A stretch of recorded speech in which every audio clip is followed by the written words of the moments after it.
Hi hello welcome back to Shweta ಪುಟ್ಟ ಪ್ರಪಂಚ channel. So ಇವತ್ತು ದೋಸೆ ಮಾಡಿದ್ದ ಸಂಜೆ ಲಾಗ್ಸ್ ಇದಾಗಿರುತ್ತೆ. ಸೊ ಮಧ್ಯಾಹ್ನ ದೋಸೆ ಆಯಿತು, ಎಲ್ಲ ಆಯಿತು. ಮೈದಾ ಹಿಟ್ಟು ಕಲಸಿಟ್ಟಿದ್ನಲ್ಲ, ಕರಿಗೇಡು ಮಾಡೋಣ ಅಂತ ಹೇಳಿ. ಸೊ ಅದಕ್ಕೆ ನೈಟ್ ಪ್ರಿಪ್ರೇಷನ್ ಮಾಡ್ಕೊತಾ ಇದ್ದೆ. ನನ್ನ ಮಗಳು ಓದ್ಕೊತಾ ಇದ್ಲು. ಸೊ ಊಟಕ್ಕೆ ಮತ್ತೆ ಇನ್ನೇನು ಅದನ್ನೇ ಮಾಡೋಣ, ಒಂದೆರಡು ತಿಂತಾರೆ ಅಂತೇಳಿ ರೆಡಿ ಮಾಡ್ತಾಯಿದ್ದೆ. ಚೆನ್ನಾಗೇ ಹಿಟ್ಟು ನೆಂದಿತ್ತು. ಇದನ್ನು ಮಾಡಿಬಿಟ್ಟು ಇದ್ರ ಜೊತೆ ಸಾಂಬಾರು ರೈಸ್ ಏನಾದರೂ ಮಾಡ್ಕೊಳ್ಳೋಣ ಅಂತ ಅಂದ್ಕೊಂಡೆ. ಬೇಡ, ಚಿತ್ರಾನ್ನನೇ ಮಾಡು ಅಂತ ಹೇಳಿದರು. ಹಾಗಾಗಿ ಸ್ವಲ್ಪ ನೈಟ್ ಅಡುಗೆ ಜೊತೆಗೆ ಸ್ವಲ್ಪ ನಿಮ್ಮ ಜೊತೆ ಮಾತಾಡೋಣ ಅಂಥೇಳಿ ಒಂದು ವಿಚಾರ. ಏನಪ್ಪ ಅಂತ ಹೇಳಿದರೆ, ಕೆಲವೊಂದು ಸತಿ ಎಲ್ರಿಗೂ ಈ ಪ್ರಶ್ನೆ ಪ್ರತಿಯೊಬ್ಬರಿಗೂ ಮೂಡಿರುತ್ತೆ ಅಲ್ವಾ, ಅನಿಸಿರುತ್ತೆ ಒಂದಲ್ಲ ಒಂದು ಸತಿ. ಸೊ ನಾವು ಎಷ್ಟು ಒಳ್ಳೇದು ಮಾಡ್ತೀವಪ್ಪ, ಯಾರಿಗೂ ಕೆಟ್ಟದ್ದು ಬಯಸಿಲ್ಲ, ಯಾರಿಗೂ ಮನಸ್ಸಿಂದ ನಾವು ಕೆಟ್ಟದಂತೂ ಒಂದು ದಿನಕ್ಕೂ ಬಯಸಿಲ್ಲ, ಒಬ್ರಿಗೆ ಕಣ್ಣೀರು ಹಾಕ್ಸಿಲ್ಲ.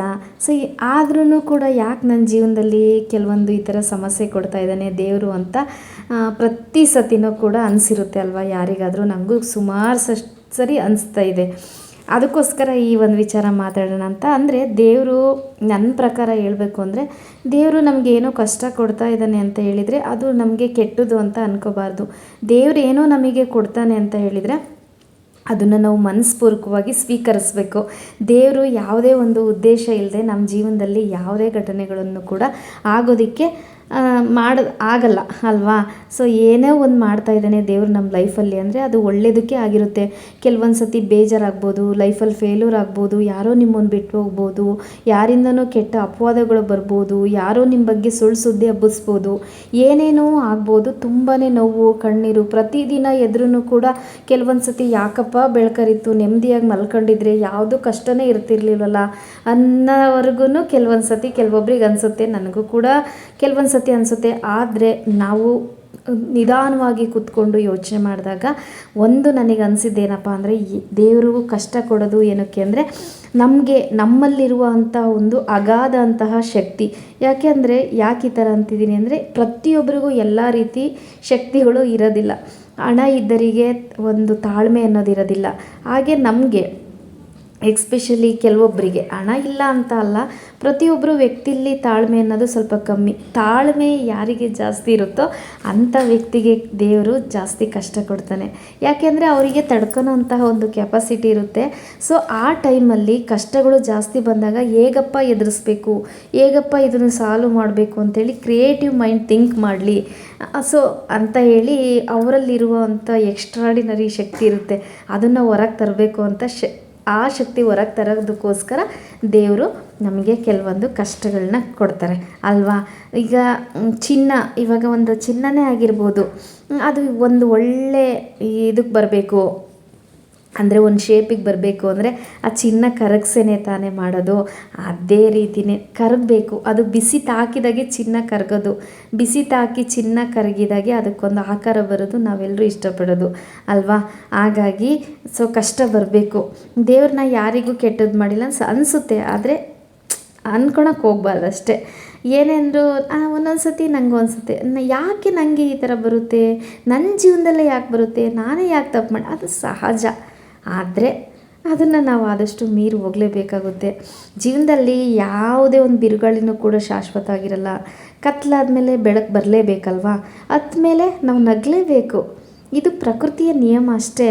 ಕಷ್ಟದ ನಂತರ ಒಂದು ಹೊಸ ಆರಂಭ ಅಂತ ನಾವು ಅಂದ್ಕೋಬೇಕು. ಆದರೆ ಆ ಸಮಯ ಬರೋವರೆಗೂ ಕೂಡ ನಾವು ತಾಳ್ಮೆ ಆಗಿರಬೇಕು.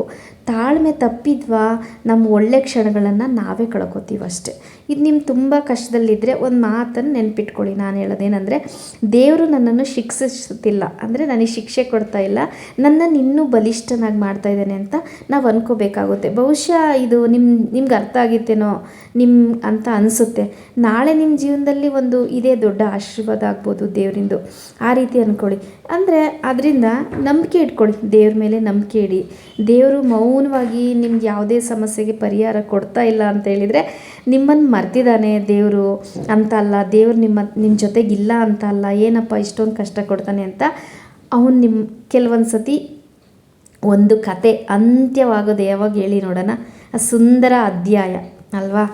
ಬಂದಾಗ ಕಷ್ಟಗಳೆಲ್ಲ ಬಂದಾಗ ಒಂದು ಫಿಲಮೇ ತಗೊಳ್ಳಿ, ತುಂಬಾ ಮೊದಲಿಂದ ಒಂದು ಲವ್ ಸ್ಟೋರಿನ ತೊಗೊಂಡ್ರು ತುಂಬ ಏನೇನೋ ಸಾಲ್ವ್ ಮಾಡುತ್ತೆ.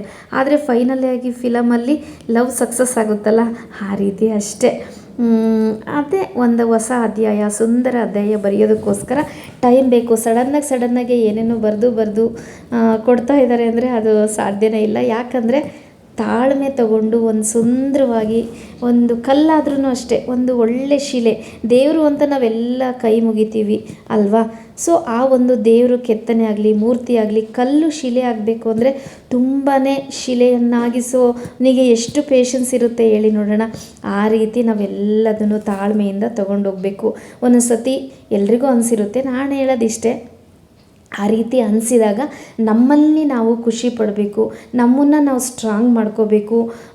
ಸೊ ಅದಕ್ಕೋಸ್ಕರ ನಮ್ಮ ಕಷ್ಟಗಳಿಗೆ ಯಾರೋ ಹೊಣೆ, ಅವರಿಂದನೇ ಹೀಗಾಯಿತು, ನಾವು ಚೆನ್ನಾಗಿದ್ದಾಗ ಎಲ್ಲರೂ ನಮ್ಮ ಜೊತೆ ಚೆನ್ನಾಗಿದ್ದರು, ಇವಾಗ ನಮಗೆ ಕಷ್ಟ ಬಂದಾಗ ನಮ್ಮಿಂದ ಎಲ್ಲರೂ ದೂರ ಹೋಗಿದ್ದಾರೆ, ಅದು ಸಹಜ ಅನ್ನೋದು.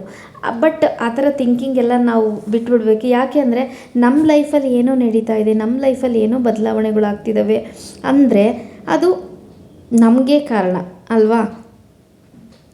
ಸೊ ಹಾಗಾಗಿ ಅಷ್ಟೇ.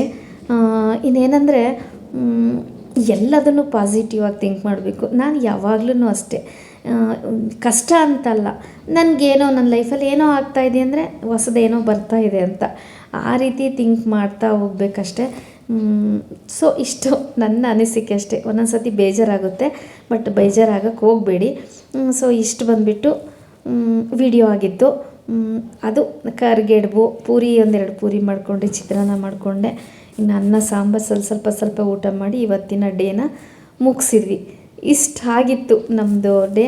ಇವಳಿಗೆ ಕೇಳಿದೆ, ಯಾಕೋ ಅವಳಿಗೆ ಪೂರಿ ತಿನ್ನೋಕ್ಕಿಷ್ಟ ಇಲ್ಲ ಅಂತೇಳಿ ಚೇಂಜ್ ಮಾಡಿದ್ಲು. ನೋಡಿ, ನನ್ನ ಈ ಮಾತುಗಳು ಕೆಲವೊಬ್ಬರಿಗೆ ಇಷ್ಟ ಆಗುತ್ತೋ ಇಲ್ಲೋ ಗೊತ್ತಿಲ್ಲ. ಸೊ ನಾನು ಹೇಳೋದಿಷ್ಟೇ, ದೇವರು ಕಷ್ಟ ಕೊಟ್ಟಿದ್ದಾನೆ ಅಂತೇಳಿ ಯಾವತ್ತೂ ಕುಗ್ಗೋದಕ್ಕೆ ಹೋಗಬೇಡಿ, ಧೈರ್ಯ ತಗೊಳ್ಳಿ ಅಷ್ಟೇ. ಧೈರ್ಯ ತಾಳ್ಮೆಯಿಂದ ಇದ್ದರೆ ಎಲ್ಲನೂ ಒಂದಿನ ನಾವು ಲೈಫಲ್ಲಿ ಏನು ಅಂದ್ಕೊಂಡಿರ್ತೀವೋ ಅದೆಲ್ಲ ನಮಗೆ ಸಿಗುತ್ತೆ ಅಂತ ಈ ವಿಡಿಯೋ ಮೂಲಕ ಹೇಳ್ತೀನಿ. Thank you so much for watching my video.